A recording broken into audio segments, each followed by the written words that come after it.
창세기 6장 22절 같이 읽겠습니다. 노아가 그와 같이 하여 하나님이 자기에게 명하신 대로 다 준행하였더라. 아멘. 하나님 백성의 삶의 기준은 하나님의 말씀입니다.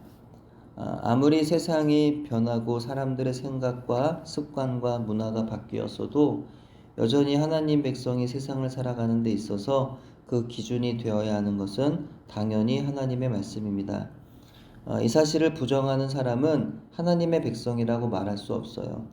아무리 교회 안에 들어와 있으면서 예배를 그럴듯하게 드리고 멋지고 아름다운 것들로 드릴지라도 하나님의 말씀대로 하지 않는 모든 것들은 다 헛되고 헛된 것들일 뿐이며 하나님 말씀을 믿음으로 하지 않는 모든 것들은 모두가 허무한 것들일 뿐인 것입니다. 교회 밖에 하나님을 인정하지 않는 사람이라도 그들은 교회하면 무언가 그들도 나름의 교회로서 인정하는 모습들이라는 것이 있습니다. 교회는 경건하게 하나님을 예배하는 것이고 올바른 신앙생활을 가르치는 곳이 바로 교회라는 것 정도는 그들도 알고 있다는 것이죠. 그래서 분명 교회는 세상에 속한 자기와는 다른 곳이고 또 달라야 교회라고 생각을 하더라는 것이죠. 근데 아주 아이러니한 일은 교회 안에 성도라고 이름하는 사람들이 오히려 교회를 이상한 곳으로 만들어버리곤 한다는 겁니다. 교회는 교회이어야 하는 것인데 자꾸만 교회를 세상처럼 만들어버리려 하는 거죠. 교회에서 마땅히 가르쳐야 하는 성경 말씀을 사람들을 신경 쓰느라 가르치지 못하게 합니다. 하나님이 기뻐하신 교회를 만들어가는 것이 아니라 자꾸만 사람이 기뻐하는 교회를 만들어가려고 하더라는 거죠. 어느 한 집사라는 양반이 이제 막 교회에 처음 발을 들인 사람에게 기도원에 같이 가자고 말했습니다. 집사는 그 초신자가 설마 같이 간다고 하겠어? 라는 생각에 지나가는 말처럼 기도원에 같이 가겠냐고 물었던 것인데요. 근데 그이가 대뜸 가겠다는 겁니다. 집사는 이제 막 신앙생활을 시작한 그이가 기도원에서 기도하는 사람들의 낯선 모습을 보면 시험에 들까봐 염려되었지만 간다고 하는 그이를 말릴 수도 없었습니다. 그렇게 둘은 기도원에 갔고 나란히 앉아서 말씀을 듣게 되었던 거죠. 집사는 동행한 그 초신자가 신경 쓰여서 설교가 하나도 귀에 들어오지 않았습니다. 목사님이 제발 그이가 시험에 들 만한 말씀은 하지 않기만을 바랬어요. 근데 그 목사님이 그날따라 전에 하지 않던 11조에 대한 설교를 하시는 것이었습니다. 11조는 돈의 문제가 아니라 믿음의 문제라며 11조는 성도의 마땅한 도리라는 것이었어요. 예배를 마치고 집으로 돌아간 집사는 걱정이 되었습니다. 하필 목사님이 그날따라 11조 설교를 하셔서 그이가 시험에 빠졌을 것 같아 마음이 너무 불편했던 거죠. 한참을 속을 쓰리던 집사는 그 초신자 성도에게 전화를 걸어서 조심스레 물었습니다. 자매님, 기도원에서 오늘 설교 말씀 어떠셨어요? 마음이 많이 불편하셨죠? 괜히 갔다 싶으시죠? 그랬더니 그이가 이렇게 대답했다는 겁니다. 아니요, 왜요? 전혀요. 저는 너무 좋았는걸요. 이게 뭔가요? 집사라는 양반은 같이 간 사람을 신경 쓰느라 예배를 제대로 드리지도 못하고 돌아왔는데 이제 막 교회에 발을 처음 들여놓은 초신자는 오히려 예배를 통하여 은혜를 받고 돌아왔다는 겁니다. 이게 오늘날 교회의 불편한 현실이더라는 거죠. 교회 밖의 사람들은 교회가 어떠해야 한다는 것을 알고 이제 막 교회에 발을 들여놓은 사람은 오히려 교회에서 들려오는 말씀들이 불편하지 않는데 오히려 교회를 오래 다니면 다닐수록 자꾸만 교회가 세상을 따라가야 한다며 이상한 소리들을 하고 복음을 불편하게 여기며 교회를 교회도 아니고 세상도 아닌 이상한 모습으로 바꾸려 들더라는 것입니다.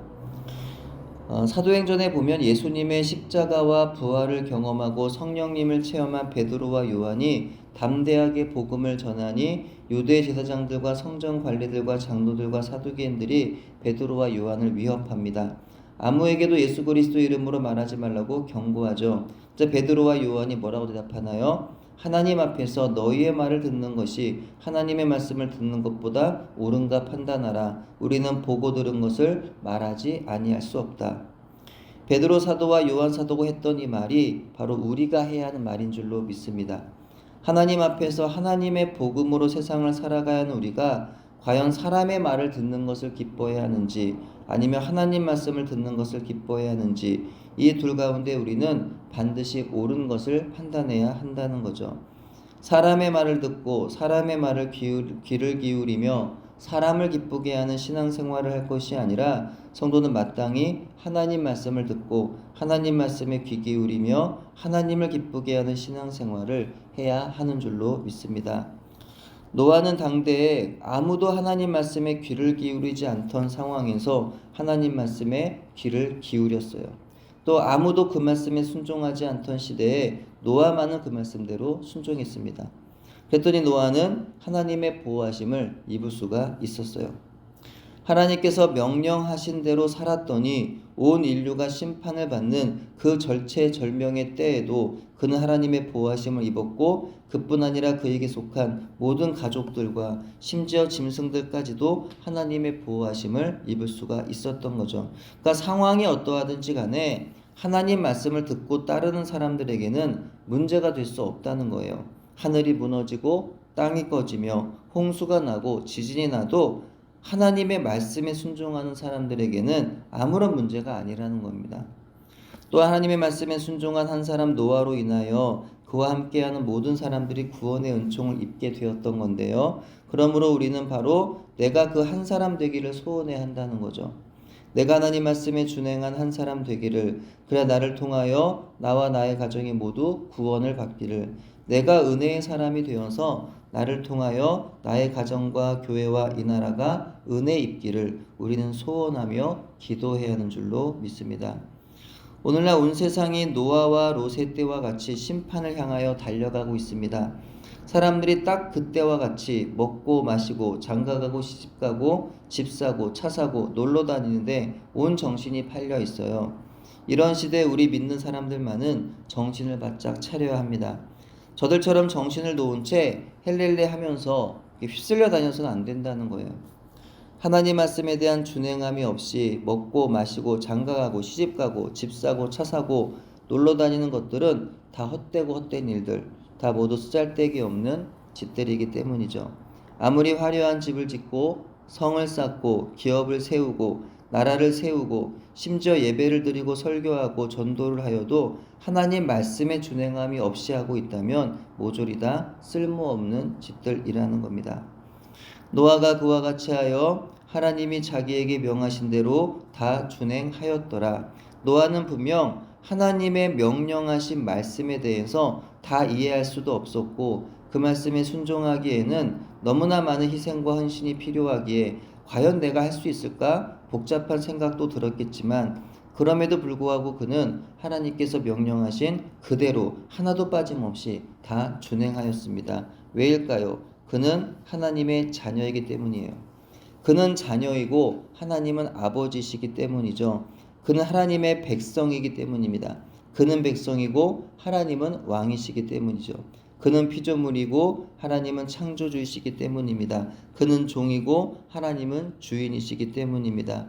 그러므로 그가 자기 뜻대로 살지 아니하고 하나님 말씀에 준행했던 거죠. 근데 노아만 아니었어요. 이후 노아의 믿음의 길을 따르는 수많은 믿음의 백성들이 하나님 말씀에 준행했습니다. 심지어 하나님의 아들 예수님마저도 하나님 말씀에 준행하셨습니다. 요한복음 5장 30절입니다. 내가 아무것도 스스로 할 수 없노라. 듣는 대로 심판하노니 나는 나의 뜻대로 하려 하지 않고 나를 보내신 이의 뜻대로 하려 함으로 내 심판은 의로우니라. 요한복음 8장 28절 29절입니다. 이에 예수께서 이르시되 너희가 인자를 든 후에 내가 그인 줄을 알고 또 내가 스스로 아무것도 하지 아니하고 오직 아버지께서 가르치신 대로 이런 것을 말하는 줄도 알리라. 나를 보내신 이가 나와 함께 하시도다. 나는 항상 그가 기뻐하신 일을 행함으로 나를 혼자 두지 아니하셨느니라. 내가 아무것도 스스로 할 수 없노라. 이 말을 다른 사람이 아닌 예수님이 하신 말씀이라는 사실이 참으로 놀랍지 않나요? 내가 다 할 수 있다고 자신있게 말하는 사람들이 세상 천진 이곳에서 참 낯설게 들리는 말이에요. 근데 이 말을 예수님께서 하신 말씀이라는 겁니다. 창조주이시고 전능자이신 하나님 앞에서 동일한 신성을 가지신 예수님마저도 스스로 아무것도 할 수 없다고 말씀하신 거예요. 하나님은 온 세상 그 누구보다도 능력자이십니다. 그 능력은 절대자이며 그 어느 누구와도 비교될 수 없어요. 때문에 예수님조차도 하나님의 권세를 인정하고 그분의 권능 앞에 자신이 절대 무능력자임을 고백하신 것이죠. 이는 모든 능력은 하나님으로부터 오는 것이고 자신은 아무것도 아니라는 의미가 되는 겁니다. 그렇기 때문에 예수님은 하나님 앞에서 이와 같이 겸손히 하나님의 말씀, 하나님의 명령, 하나님의 가르침을 듣고 그 말씀, 그 명령, 그 가르침에 절대적으로 순종하신 것입니다. 예수님은 그렇게 항상 나의 뜻이 아니라 하나님의 뜻을 헤아리셨고요. 나의 뜻보다 하나님의 뜻을 앞세우신 겁니다. 내가 기뻐한 일이 아니라 항상 하나님께서 기뻐하신 일을 위하여 살아가셨던 거죠. 근데 우리는 어떤가요? 하나님께서 내 뜻대로 이루어 주시지 않는다고, 세상을 내가 살고 싶은 대로 살 수가 없다고 얼마나 많이 낙심하고 불평하나요? 우린 이런 삶의 태도가 절대로 하나님의 백성의 그것이 아니고 절대로 이런 삶은 하나님의 도우신 은혜를 입을 수 있는 사람의 모습이 아니라는 사실을 기억해야 하는 것입니다.